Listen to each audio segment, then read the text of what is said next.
Lumière en ce vendredi sur le festival Détonation, temps fort de la rentrée des musiques actuelles à Besançon qui a pour ambition cette année d'amplifier les curiosités. Détonation n'a pas fini d'étonner. Nouvelle explosion de son en vue du 23 au 25 septembre à la Friche Artistique. On découvre le programme avec Simon Nicolas, responsable communication de l'Arodia, organisateur du festival. Bonjour. Bonjour. Allez, on se permet un petit instant nostalgique, on revient un peu en arrière. Comment est né ce festival et pourquoi l'avoir baptisé Détonation ? Alors, ce festival, il est né un peu à la création de l'Arodia. On voulait créer un week-end de temps fort pour lancer en fait la saison. Et à la base, il était prévu pour les étudiants.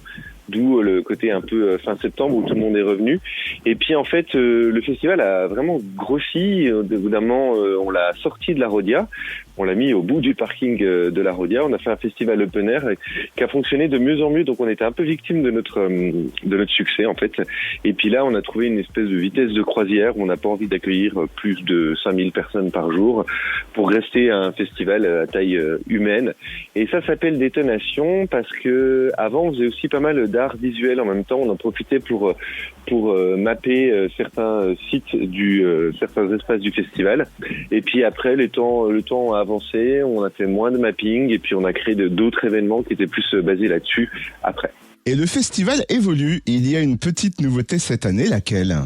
Alors, des nouveautés, il y en a un peu chaque année, on va dire, des évolutions, il y en a chaque année.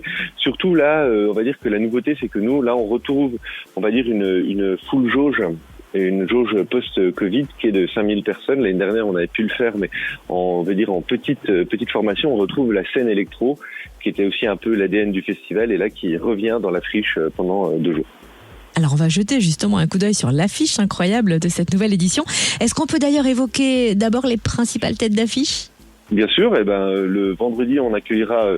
Alors Détonation, c'est pas vraiment un festival de têtes d'affiche, c'est un festival plutôt de découverte. Donc on a 2 têtes d'affiche par jour. Le premier, le vendredi, c'est un artiste qui s'appelle Gazo, qui est un artiste de rap français qui a vraiment explosé les compteurs en ce moment, qui est en top 1. Son album est en top 1 du stream depuis je sais pas combien de temps. Donc on est super content de l'avoir. Et un autre artiste s'appelle l'UJPK. Qui lui vient d'un collectif qui s'appelait Columbine, qui a fait pas mal parler de lui ces quelques années, puis là qui s'est lancé en solo. Et puis on a aussi une création avec le groupe Bigger et le conservatoire de Besançon, qui est dirigé par Larry Mullen. Larry Mullen, c'est le claviériste de Nick Cave par exemple. Il a aussi joué avec Iggy Pop. Donc ça c'est le vendredi. Le samedi on est sur une journée aussi, pareil, toujours très très éclectique quand même, avec Vitalik qui viendra présenter son live. Il était déjà venu à Détonation il y a quelques années. Et puis Meute, une fanfare allemande qui reprend des titres vraiment de techno, et c'est un moment qui est hyper dansant, qui est trop cool. Et le dimanche, c'est la nouveauté aussi, c'est qu'on ouvre le dimanche, et avant on faisait jeudi, vendredi, samedi, et maintenant on fait vendredi, samedi, dimanche. Là on accueillera Juliette Armanet, qui est la tête d'affiche de la journée, qu'on est super content d'avoir réussi à avoir à Besançon. C'est sa première, donc on est très fiers de pouvoir l'accueillir. On l'a dit, le programme est dense, les concerts seront intenses, puisqu'il y a pas moins d'une vingtaine d'artistes programmés le vendredi et le samedi soir. Quelle belle découverte va-t-on faire, par exemple, le vendredi 23 septembre ? Toutes, à vrai dire. Non, là j'aurais du mal à vous dire. En fait, juste pour... c'est juste l'ADN en fait du festival, c'est de se dire que on va permettre au public de découvrir. Si on a mis une espèce de baseline, une espèce de slogan cette année qui s'appelle amplifier les curiosités, c'est vraiment ça. C'est que généralement le public qui vient à Détonation vient voir 1 ou 2 artistes qu'il connaît et il en découvre 2 voire 3 autres. Et c'est ça en fait le but du festival, il est là. On a vu tous les artistes, on est tous allé les voir avant bien sûr de les programmer, et on sait que même si les styles de musique ne correspondent pas forcément, s'il y en a un qui fait par exemple de l'afro-punk et l'autre à côté qui fait du rap, on sait exactement que le public il va accrocher aux 2. Et c'est comme ça qu'on essaie de monter notre programmation en jouant vraiment sur ces sensibilités-là, plus sur ce que va dégager l'émotion, on va dire, qui va dégager l'artiste, plus que sur le style qui est écrit sur le programme. Donc là, il y a des artistes à découvrir, il y en a vraiment plein. parler de Kalika, de Johnny Mafia, de Woulou, de Nicolas. Enfin bref, il y en a vraiment énormément.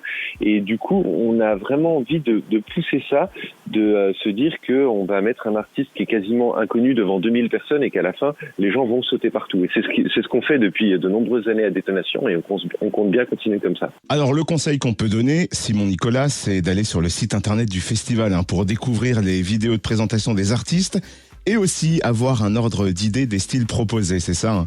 Carrément, puis écouter les playlists et puis pas hésiter à se laisser surprendre quand même. Vraiment, ça je trouve ça c'est assez important. On a vu dans le temps quand même comment réagissait le public. On commence à bien le connaître. Puis Détonation, c'est pas du tout la première année qu'on le fait, bien au contraire. Et à chaque fois, on arrive un petit peu au même constat comme ça qui est cool. Oui, moi je commence à connaître pas mal de gens dans le public qui me disent genre waouh, mais c'est quoi ce truc, j'en avais jamais entendu parler et là je viens de me prendre une claque monumentale. Et c'est vraiment quand on arrive à ce genre de constat, ça c'est super cool. Là, on est vraiment content. Moralité, venez à Détonation pour vous prendre une claque monumentale. N'empêche que c'est ça. Vous avez évoqué le rappeur bisontin Nicolas. Je reviens dessus parce que c'est un coup de cœur du room service. On l'a découvert lors d'un buzz déjà, on adore. Donc beau bouquet final aussi le dimanche. Donc un petit clin d'œil à Nicolas qui sera là le 25 septembre. Qui fait l'ouverture de Juliette Armanet justement. Et on rappelle où retrouver le programme complet du festival Détonation. Alors, on le trouve sur notre site détonation-festival.com, plus toutes nos pages de réseaux sociaux, Facebook, Instagram. Et cette année, on a lancé notre compte TikTok il y a quelques jours, où on a travaillé avec le rappeur Pierre-Hugues José, qui vient du coin et qui est notre mascotte sur les réseaux sociaux cette année. Et on a vu ça effectivement, et visiblement ce festival Détonation ressemble à un véritable feu d'artifice encore une fois. Merci infiniment Simon Nicolas, organisateur du festival. Merci beaucoup, à bientôt.